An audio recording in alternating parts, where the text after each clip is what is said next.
Saudara anggota DPR RI fraksi PDI Perjuangan Masinton Pasaribu meminta Luhut Binsar Panjaitan mundur dari jabatannya sebagai Menko Kemaritiman dan Investasi.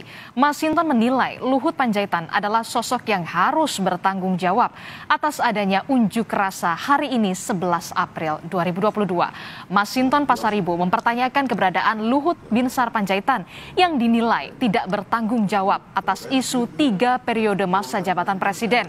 Menurut Masinton, isu masa jabatan presiden 3 periode melanggar konstitusi. Politisi PDI Perjuangan ini pun meminta Luhut Panjaitan mundur dari semua jabatannya di pemerintahan sebagai bentuk pertanggungjawaban atas isu masa jabatan presiden 3 periode.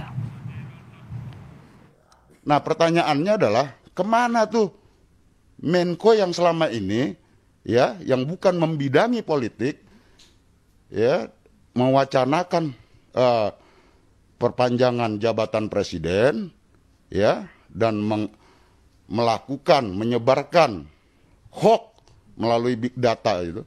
Nah, kemana itu orang? Kenapa bukan beliau yang menyampaikan? Kenapa bukan Menko itu yang menyampaikan ya bahwa itu adalah gagasan dari dirinya? Kenapa dia nggak berani tampakkan hidung? Kenapa presiden? Nah, disitulah sikap kesatria presiden. Harusnya Menko itu bersikap kesatria, mundur dari seluruh jabatannya. Nah, itu harusnya seperti itu pemimpin. Anggota DPR RI fraksi PDI Perjuangan Masinton Pasaribu meminta Luhut Binsar Panjaitan mundur dari posisinya sebagai Menko Kemaritiman dan Investasi buntut dari aksi massa hari ini. Lebih lengkap kita akan bahas bersama dengan anggota DPR fraksi PDI Perjuangan. Ada Masinton Pasaribu dan juga ada Wakil Ketua Umum PKB Jazilul Fawait. Selamat sore, Assalamualaikum Bapak-Bapak. Selamat sore, Mbak Adisti. Ya, kita ke Bung Masinton dulu ya. Pak Masinton, ini kenapa Anda menganggap Menko Luhut Binsar Panjaitan ini perlu bertanggung jawab?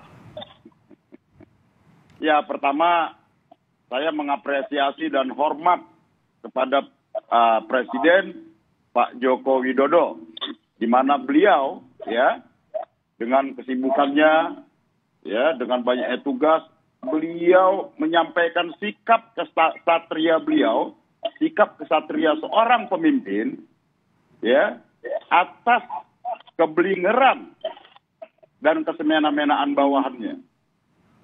Beliau yang kemudian menyampaikan bahwa pemerintah konsisten dengan agenda pemilu, yaitu 14 Februari 2024 ya, dan sudah disepakati bersama DPR RI, dan kemudian pemerintah akan membahas seluruh tahapan pelaksanaan pemilu dari mulai organ pelaksana, KPU, Bawaslu dan lain-lain beserta berikut anggarannya. Itu adalah konsistensi dan sikap kesatria seorang pemimpin. Ya, beliau kemudian tampil ke depan mengambil alih tanggung jawab itu atas kebelingeran anak buahnya. Nah, pertanyaannya kemudian, ketika ini gaduh, ya, kemana Menko yang membuat kegaduhan tersebut? Kenapa harus presiden yang menjelaskan ini? Harusnya kan Menko tersebut secara kesatria tampil di depan bahwa ide jabatan presiden 3 periode datang dari saya. Ide menabrak konstitusi itu datang dari saya. Tampakkan sikap kesatria itu. Dan ini sudah membuat kegaduhan, saya mundur dari seluruh jabatan. Itu sikap pemimpin. Itulah pemimpin yang mengerti tentang amanat penderitaan rakyat. Menyatu dengan suasana dinamika kebatinannya rakyat hari ini yang terimbas dampak pandemi. Oke. Ya.